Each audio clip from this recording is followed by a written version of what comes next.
दोस्तों, आप सभी का धरा जुद्धि कहानी YouTube चैनल पर हार्दिक स्वागत है। आज हम आपके धनतेरस के पर्व का संपूर्ण विश्लेषण लेकर आए हैं। धनतेरस मनाने के पीछे का क्या रहस्य है? धनतेरस पर्व कब व क्यों मनाया जाता है? धनतेरस पर क्या खरीदना शुभ माना जाता है? और धनतेरस और माता लक्ष्मी की कथा क्या है? इन तमाम सवालों के जवाब इस वीडियो में हम आपके लिए लाए हैं, तो वीडियो में आप अंत तक बने रहिए। वीडियो अच्छा लगे तो लाइक और कमेंट करें और चैनल को जरूर सब्सक्राइब करें। तो चलिए शुरू करते हैं। दोस्तों, धनतेरस के दिन देवी लक्ष्मी एवं धनवंतरी देवता की पूजा की जाती है। यह पर्व दीपावली के 2 दिन पहले मनाया जाता है। लक्ष्मी जी एवं धनवंतरी दोनों का जन्म समुद्र मंथन से हुआ था। इस दिन इनके साथ कुबेर देवता एवं यमराज की पूजा की जाती है। कहा जाता है इस दिन दक्षिण दिशा में दीप दान करने से अकाल मृत्यु का योग खत्म होता है। धनतेरस के दिन चांदी एवं अन्य नए बर्तन खरीदने की प्रथा भी है। इन सब प्रथाओं के पीछे कई पौराणिक कथाएं कही गई हैं। धनतेरस कार्तिक मास कृष्ण पक्ष की तेरस के दिन मनाई जाती है। इस दिन कुबेर, लक्ष्मी, धनवंतरी एवं यमराज की पूजा की जाती है। यह दिन दीपावली के 2 दिवस पूर्व मनाया जाता है। इसी दिन से दीपावली महापर्व की शुरुआत होती है। कार्तिक माह कृष्ण पक्ष त्रयोदशी को धनवंतरी देवता का जन्म हुआ था। इनका जन्म समुद्र मंथन से हुआ था और ये अमृत कलश लेकर जन्मे थे, जिसके लिए इतना भव्य समुद्र मंथन किया गया था। इसी समुद्र मंथन से लक्ष्मी जी का भी जन्म हुआ था। धनवंतरी के जन्म के कारण ही इसका नाम धनतेरस पड़िद्धा। धनवंतरी देवों के वैद्य हैं, इस कारण इस दिन को आयुर्वेद दिवस भी कहा जाता है। धनतेरस के दिन बर्तन एवं चांदी खरीदने की प्रथा। धनवंतरी हाथ में कलश लेकर जन्मे थे। चूंकि वह कलश महान अमृत का बर्तन था, इसलिए इस दिन घरों में नए बर्तन खरीदने का भी चलन है। खासतौर पर इस दिन चांदी खरीदी जाती है। इसके पीछे की मान्यता है कि इस दिन धन की देवी की पूजा की जाती है।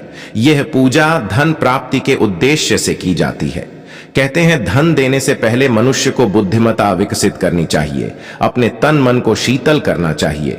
इसलिए इस दिन चंद्रमा जो हमें शीतलता देता है का प्रतीक कहे जाने वाली धातु चांदी खरीदी जाती है।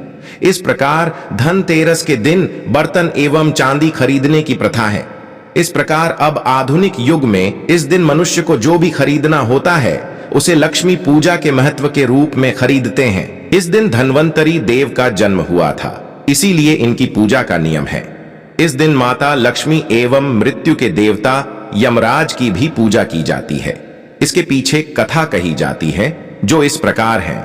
पौराणिक युग में हेम नाम के एक राजा थे। उनकी कोई संतान नहीं थी। बहुत दिन के बाद देवगण की कृपा से उनको पुत्र की प्राप्ति हुई। जब उन्होंने पुत्र की कुंडली बनवाई, तब ज्योतिष ने कहा इस बालक की शादी के 10वें दिन इसकी मृत्यु का योग है। यह सुनकर राजा हेम ने पुत्र की शादी न करने का निश्चय किया और उसे एक ऐसी जगह भेज दिया जहां कोई स्त्री न हो। लेकिन तकदीर के आगे किसी की नहीं चलती। घने जंगल में राजा के पुत्र को एक सुंदर कन्या मिली, जिससे उन्हें प्रेम हो गया और दोनों ने गंधर्व विवाह कर लिया। भविष्यवाणी के अनुसार पुत्र की 10वें दिन मृत्यु का समय आ गया। उसके प्राण लेने के लिए यमराज के दूत यमदूत पृथ्वीलोक पर आए। जब वे प्राण ले जा रहे थे तो मृतक की विधवा के रोने की आवाज सुन यमदूत के मन में भी दुहक का अनुभव हुआ, लेकिन वे अपने कर्तव्य के आगे विवश थे। यमदूत जब प्राण लेकर यमराज के पास पहुंचे तो बेहद दुखी थे। तब यमराज ने कहा दुखी होना तो स्वाभाविक है, लेकिन हम इसके आगे विवश हैं। ऐसे में यमदूत ने यमराज से पूछा कि हे राजन, क्या इस अकाल मृत्यु को रोकने का कोई उपाय नहीं है? तब यमराज ने कहा कि अगर मनुष्य कार्तिक कृष्ण पक्ष की त्रयोदशी के दिन कोई व्यक्ति संध्या काल में अपने घर के द्वार पर एवं दक्षिण दिशा में दीप जलाएगा तो उसके जीवन से अकाल मृत्यु का योग टल जाएगा। इसी कारण इस दिन यमराज की पूजा की जाती है। इस दिन लक्ष्मी जी की पूजा की जाती है। इसके पीछे भी एक कथा है। एक बार भगवान विष्णु ने भूलोक के दर्शन करने की सोची। तब देवी लक्ष्मी ने भी साथ चलने की इच्छा जाहिर की। तब विष्णु जी ने उनसे कहा आप साथ आ सकती हैं, लेकिन मैं जैसा बोलूंगा आपको वैसा करना होगा, तभी साथ चले। देवी को इससे कोई आपत्ति नहीं थी। उन्होंने शर्त मान ली। दोनों ही भूलोक दर्शन के लिए निकल पड़े।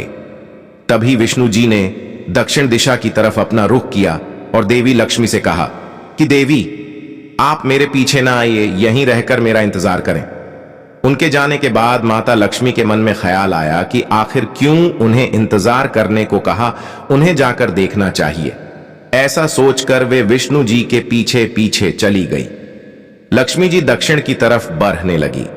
तभी उन्हें हरे भरे खेत दिखे जिसमें कई फूल भी लगे थे।